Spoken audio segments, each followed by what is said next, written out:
Hello everyone, welcome to the achievers. आज हम बात करेंगे आपके रोड मैप की, जो आगे आपके एग्जामिनेशंस होने वाले हैं, जैसे एसबीआई या आईबीपीएस क्लरिकल के मेंस की। हम उनके ही रोड मैप के बारे में आज हम लोग पूरी तरीके से बातें करेंगे। ओके, जैसा कि आप जानते हैं कि आपका एसबीआई क्लरिकल का मेंस ऑलमोस्ट 15 और 16 ऑफ नवंबर को है, और आईबीपीएस क्लरिकल का मेंस 29 ऑफ नवंबर को है। तो हम उसी को ध्यान में रखते हुए भी अपना काम को करेंगे। अभी हमारा सारा फोकस चूंकि मेंस पे ही होना चाहिए, क्योंकि आगे आपकी आरआरबी पीओ और आरबी क्लरिकल की प्री लगी हुई है। बट अभी मेंस पे उन लोगों का ज़्यादा फोकस होगा जिनका प्रीलिम्स अच्छा गया है, खासकर जिनका आईबीपीएस और एसबीआई का मेंस होना है अभी। तो एग्ज़ाम देने के बाद एक फील तो आ ही जाती है कि किस तरीके का आपका प्री गया और मेंस में आप बैठ रहे हैं या नहीं बैठ रहे हैं। तो जिनकी भी अटैम्प्ट्स अच्छे हैं आपके अनुसार, उसकी एनालिसिस हमने की नहीं थी, तो आप अपने अनुसार देख लीजिएगा। और वो अगर प्रिपेयर कर रहे हैं मेंस के लिए, तो एक रोड मैप इससे समझ सकते हैं, जिससे आपको एक बेटर वे में समझने के लिए मिलेगा। एसबीआई की बात कर रहे हैं हम, जो हमने जो यहाँ कुछ नंबर ऑफ क्वेश्चंस और नंबर ऑफ मार्क्स लिखे हैं, वो मतलब respective to the SBI mains examinations लिखे हैं। उसी को आप कन्वर्ट कर सकते हैं। आईबीपीएस में कुछ थोड़ा क्वेश्चन कम, मार्क्स ज़्यादा, या number of questions equal two marks, इस तरीके से होगा, तो वो आप देख लीजिएगा। सबसे पहले आते हैं करंट अफेयर्स पे। करंट अफेयर्स हमारा 50 क्वेश्चंस और 50 मार्क्स होगा। ओके, अगर आपका एग्जामिनेशन नवंबर में है, जैसा कि 10-16 के आसपास है, 15-16, तो आप 10 नवंबर तक का करंट अफेयर्स को लेके चलेंगे। Okay right. इसके लिए आप पढ़ेंगे अगस्त, सितंबर, अक्टूबर, नवंबर, ये आप मस्ट पढ़ेंगे। अगर आपका एग्जामिनेशन 15 और 16 को है, तो आप 10 तक के लिए रेडी रहेंगे। और अगर आपका एग्जामिनेशन 29 को आईबीपीएस का, तो फिर 22 तक करेंगे। राइट। लेकिन इसमें जो मोस्ट इंपॉर्टेंट है, मैक्सिमम क्वेश्चंस आपको इन तीनों मंथ्स और इनके 10 दिन से देखने को मिलेगा। ठीक है, तो इस तीनों मंथ को बिल्कुल भी मिस मत कीजिएगा, और इसमें एक ही ट्रिक अप्लाई कीजिएगा।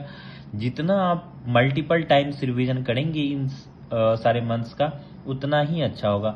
अब आपका सोर्स या तो अफेयर्स क्लाउड होना चाहिए, या तो आपका सोर्स स्टडी आईक्यू होना चाहिए, ठीक है, या आपका सोर्स मॉक ड्रिल होना चाहिए स्मार्ट किरा का। ये तीनों एक अच्छे सोर्सेज हैं। और भी कई सोर्सेज हैं, अड्डा 247 पे आशीष सर पढ़ाते हैं, कुछ सर पढ़ाते हैं यस ऑफिसर पे, तो बहुत सारे सोर्सेज हैं। बट ये 3 मेन सोर्सेज हैं। अगर आप 1 या 2 सोर्सेज को फॉलो करें, तो आपको रिवीजन करने में भी आसानी रहेगी।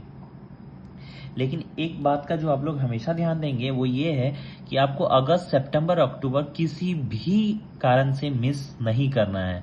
जुलाई भी अगर आप मिस कर दें तो एट अ टाइम चल सकता है, बट अगस्त, सितंबर और अक्टूबर मिस करने पे ये बिल्कुल भी कोई भी मतलब मर्सी नहीं चलेगी इन 3 मंथ और इनके जो भी दिन है नवंबर वाले में। ठीक है, जून आप छोड़ के चल सकते हैं, क्योंकि जून से उतने सारे क्वेश्चंस देखने को नहीं मिलेंगे। फिर आरआरबी पीओ के लिए आपको मिलेंगे, क्योंकि आरआरबी पीओ एक ऐसा एग्जामिनेशन है जो थोड़े डीप में जाते हैं। आईबीपीएस पीओ और आरआरबी पीओ दोनों का करंट अफेयर्स का क्वेश्चन थोड़ा डीप में जाता है, so be ready for that. Okay, ये आपने देखा भी आईबीपीएस पीओ में, और यही आपको देखने के लिए मिलेगा भी आरआरबी पीओ के मेंस एग्जामिनेशंस में। ओके, तो आपका अगस्त, सितंबर और अक्टूबर, ये 3 मेन महीने हैं। हम भी कुछ इसके लिए आपको प्रिपेयर जरूर कराएंगे, लेकिन ये 3 महीने और इस नवंबर के जो दिन है, इसको एकदम बिल्कुल भी मिस नहीं करना है। करेक्ट। ओके, जून को आप छोड़ सकते हैं। अगर आप कर पाते हैं तो जुलाई को कीजिए, ये आपके लिए बेनिफिशियल होगा। ठीक है, लेकिन ये 3 तो मैंडेटरी हैं। और अगर आप मेरा विश्वास मानिए, अगर ये इस 3 महीने और नवंबर की इस 10 दिन को आपने अच्छे से बार बार कंटिन्यूअसली कंसिस्टेंट होके एक कंसिस्टेंसी से आपने रिवीजन किया है, तो आप जीके में एक बहुत अच्छा स्कोर करके आएंगे। ओके, इससे मैक्सिमम क्वेश्चन रहेंगे, मिनिमम इतना आपको रिवाइज बार बार करना ही है। इसमें भी कुछ हमारे प्रायोरिटी टॉपिक्स होंगे। कैसे? सबसे पहले हम नेशनल अफेयर्स देखेंगे, फिर गवर्नमेंट स्कीम्स देखेंगे, फिर इंटरनेशनल अफेयर्स देखेंगे, फिर बैंकिंग एंड फाइनेंस देखेंगे, जिसमें आरबीआई, एसबीआई, सारे बैंकिंग आ जाएंगे। एडीबी वगैरह जो देता है लोन वगैरह, वो आ जाएगा। अवार्ड्स एंड रिकॉग्निशन है, फिर आपका ये इंडेक्स एंड रैंकिंग है, उसके बाद अपॉइंटमेंट एंड डेजिग्नेशन है। इन सारे पॉइंट्स को देखेंगे, जिससे क्वेश्चंस ज़्यादा बनते हैं। आज हमने हमारे टेलीग्राम ग्रुप में एक स्क्रीनशॉट भी शेयर किया है, जिसमें बताया है कि पिछले 2 साल का ट्रेंड बता रहा है कि किस टॉपिक से सबसे ज़्यादा क्वेश्चंस आ रहे हैं। ठीक है, तो नेशनल अफेयर्स अभी हॉट टॉपिक में है, जिससे ज्यादा क्वेश्चंस आएंगे, बैंकिंग से ज्यादा मिलेंगे, गवर्नमेंट स्कीम्स। और ये topic national affairs, government schemes, banking, finance और इंटरनेशनल अफेयर, ये 4 ऐसे टॉपिक्स हैं जिसके आपको स्टेटमेंट बेस्ड क्वेश्चन भी देखने को मिलेंगे। तो इनका डिटेल्स में जाना है, जबकि इंडेक्स रैंकिंग और अपॉइंटमेंट एंड रेजिग्नेशन की बहुत डिटेल्स में नहीं जाना होता है। Okay, correct. ये आपका करंट अफेयर्स का स्ट्रेटजी होना चाहिए। करंट अफेयर्स के लिए भी हम कुछ प्रिपरेशन करेंगे, कुछ वीडियोस लेके आएंगे, कुछ रिवीजन करवाएंगे, कुछ उसके लिए जल्दी हम लोग कुछ लाते हैं। लेकिन एक रोड मैप जो भी आपको देना चाह रहे थे, बहुत सारे बच्चे का क्वेरीज आ रहा था, आज भी हमने बात की टेलीग्राम पे भी, तो उसमें भी क्वेरीज आ रही थी कि भैया एक ऐसा रोड मैप बताइए जिससे कि कैसे दोनों को कवर अप करके चलें। ओके, नेक्स्ट आता है आपका इंग्लिश, जो मैक्सिमम बच्चे का डाउट होता है। इसमें 40 क्वेश्चन मिलेंगे और 40 मार्क्स मिलेंगे। इसमें जो मेंस के लिए भी आपको लेके चलना है एरर डिटेक्शन, या फिर बोलेगा करेक्ट वन फाइंड करने या रॉन्ग वन फाइंड करने। स्पेल मिस्टेक आएगा, बट ये प्री लेवल का बिल्कुल भी नहीं होगा भाई साहब। इसमें अच्छे सारे क्वेश्चंस आएंगे, 1-2 क्वेश्चन जो भी आएंगे, या फिर कनेक्टर होगा, वर्ड स्वैप होगा, वर्ड यूज आएगा। ये वर्ड यूज मेंस में अच्छे खासे लेवल का आता है, ना कि आपको ऐसा दे देगा ऑप्टेन एक वर्ड दे देगा, स्लिप एक वर्ड दे देगा, ऐसा नहीं रहता है। आरसी आता है, आरसी के लिए अभी आप एडिटोरियल को फॉलो कर सकते हैं, निमिषा मैम की एडिटोरियल को फॉलो कर सकते हैं, या फिर और भी आंचल मैम है, जिनका भी एडिटोरियल फॉलो करते हैं आप कर सकते हैं। ठीक है, तो इंग्लिश के लिए बेस्ट यही है कि अभी आप जिनसे भी पढ़ रहे हैं उनसे डेली पढ़ते रहिए, सेक्शनल मॉक लगाइए। ठीक है, सेक्शनल मॉक लगाइए, उसका एनालिसिस कीजिए, वो बेटर व्यू देगा आपको आपके प्रिपरेशन की। लेकिन जिसपे सबसे ज्यादा मेहनत करनी है वो है आपका आरसी पार्ट, इस पे सबसे ज्यादा मेहनत करनी है आपको। ठीक है, और यही सबसे ज्यादा मार्क्स भी देगा आपको। करेक्ट, यहां कोई दिक्कत?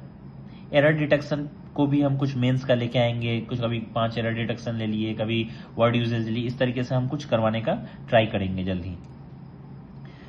अब आते हैं रीजनिंग में। रीजनिंग में आपका प्रायोरिटी मिसलेनियस पे होगा मेंस में हमेशा। सबसे पहले आप मिसलेनियस के जो भी मार्क्स होंगे उनको आप अपनी तरफ खींचना चाहेंगे, आइदर वो डेटा सफिशिएंसी है, इनपुट आउटपुट है, कोडिंग डिकोडिंग है, मशीन इनपुट आउटपुट है, या फिर कुछ भी है, सिलॉग्स है, रिवर्स सिलॉग्स है, इनइक्वालिटीज है, ब्लड रिलेशन। हालांकि ब्लड रिलेशन तो मेंस में थोड़ा अच्छे लेवल का आता है, तो उससे आप मार्क्स को अपनी तरफ ग्रैब करने का भरपूर कोशिश कीजिए। सबसे पहले मिसलेनियस पे टूटिए। अगर आपका सपोज रीजनिंग में 50 क्वेश्चन और 60 मार्क्स है, अगर आप आने वाले 15 मिनट में आप इससे अगर 7-8 मार्क्स भी खींच लेते हैं, 10 मार्क्स, चलिए 15 मिनट छोड़ दीजिए, आप 20 मिनट में ही 10 मार्क्स खींच लेते हैं, तो आपका मनोबल एक अलग लेवल पे होगा। फिर आप देखिए कि और भी कुछ मिसलेनियस आपसे हो पाते हैं क्या। अगर नहीं हो पाते हैं तो कुछ ऐसे पजल्स हैं क्या, एटलीस्ट 1 से 2 पजल ऐसे हैं क्या जिसको आप कर सकते हैं। अगर उसको आप कर सकते हैं तो इससे अच्छी बात तो कुछ हो ही नहीं सकती है, क्योंकि कुछ आपके 2 नंबर वाले भी क्वेश्चन होंगे। ठीक है, और इसके लिए आप पुनीत सर का मिसलेनियस टॉपिक में coding decoding, machine input output बहुत ही अच्छा कराए हैं। यूट्यूब पे आप देखिएगा, 50 आवर सेशन है, बहुत ही बेहतरीन करवाए हैं, आप उनसे यहाँ पढ़ सकते हैं।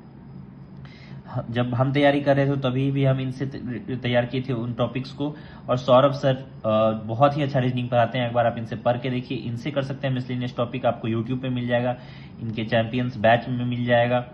पजल एसबीआई क्लरिकल लेवल के बहुत सारे करा दिए हैं सर ने यूट्यूब पे, आप वहां से कीजिए, पिछले साल के हैं उनसे कीजिए, क्योंकि puzzle, miscellaneous, reasoning, maths, English वो तो सेम रहने जाना है हर साल का। ओके, आप सेक्शनल मॉक लगा सकते हैं, उसका एनालिसिस कर सकते हैं, होली बोर्ड से कीजिए, अड्डा से कीजिए, या फिर टेक्स्ट बुक से कीजिए, जिससे आपकी इच्छा कीजिए। ठीक है, बट कीजिएगा जरूर। और मिसलेनियस को मेंस के मॉक में भी सबसे पहले अटेम्प्ट करने की आदत डालिए, ताकि कुछ मार्क्स आपके वहां से ग्रैब हो जाए। ओके, ठीक है। अब सेक्शनल मॉक लगाया कीजिए, हर 2 दिन पे एक सेक्शनल मॉक जरूर लगा लिया कीजिए एटलीस्ट। अब चलते हैं मैथ्स पे। मैथ्स हमने जब पढ़ा था तो पूरी तरीके से हर्षल सर को फॉलो किया था, चाहे डीआई हो, मिसलेनियस हो, डीएस हो, कुछ भी हो, तो हम उन्हीं को प्रीफर करेंगे। आप आशीष सर से पढ़ सकते हैं, बहुत अच्छे टीचर हैं आशीष सर हमारे। तो आपको जिनको भी फॉलो करना है कीजिए, शांतनु सर से पढ़िए, जिनसे भी पढ़ना है पढ़िए, सारे टीचर्स अच्छे हैं, सबका अपना अपना बॉन्ड बनता है, किस तरीके से कौन पढ़ पाता है। आप पढ़िए, बिल्कुल पढ़िए, कोई दिक्कत नहीं है। मैं यहाँ किसी का एडवर्टीजमेंट नहीं कर रहा हूँ, बिल्कुल बस आपको एक रास्ता दिखा रहा हूँ। आपका ट्यूनिंग जिनसे बैठ पा रहा है आप उनसे पढ़िए, हमारी हर्षल सर से बैठी, हमने हर्षल सर से पढ़ा। हमारे किसी दोस्त की आशीष सर से बनी, उन्होंने आशीष सर से पढ़ी। ओके, आप उनसे पढ़िए हर्षल सर का। जितना ज़्यादा क्लासेस करेंगे यूट्यूब पे, इतना क्लासेस हैं, इतने क्लासेस हैं कि आप कर नहीं पाएंगे एग्जाम तक। लिटरली मैं बता रहा हूँ, चाहे वो हर्षल सर हो, सौरभ सर हो, इनकी इतनी सारी क्लासेस हैं यूट्यूब पे, आप कर नहीं पाएंगे। और अगर आपने उतनी कर ली ना, तो ट्रस्ट मी आप बहुत फोड़ के आने वाले हैं एग्जाम में। ओके, सेक्शनल मॉक लगाइए, जिस भी कंपनी का लगाना हो, लेकिन सेक्शनल मॉक लगाइए, उसका एनालिसिस कीजिए। इन सारी चीज़ों में 2 चीज़ों का हमेशा ध्यान रखिएगा। एक तो आपको सेक्शनल मॉक लगाने हैं, अभी अगले 15 दिनों के लिए आपको एक फुल लेंथ मॉक जरूर लगाना है, उसका एनालिसिस करना है।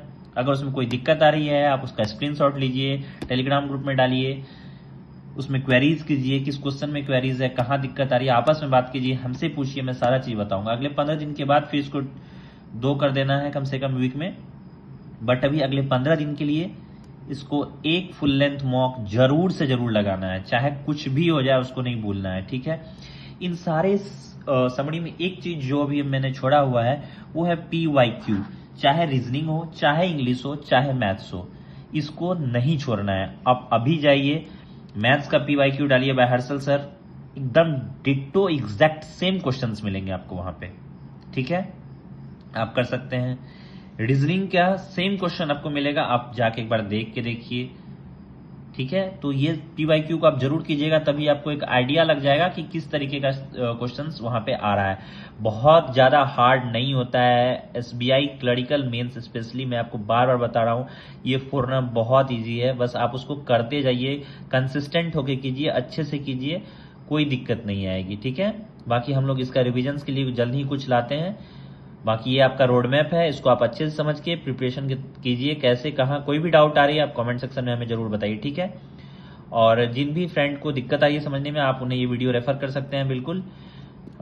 ठीक है, आपको अच्छा लगे तो वो भी बताएं, कुछ इसमें दिक्कत आए वीडियो में, कुछ गलत लगे, कुछ लगे कि हाँ सर यहाँ मिस कर रहे हैं, तो आप वो भी बिल्कुल बता सकते हैं। पसंद आए तो जरूर लाइक कीजिएगा और अपने दोस्तों के बीच इनको शेयर कीजिएगा। Thank you for watching the achievers.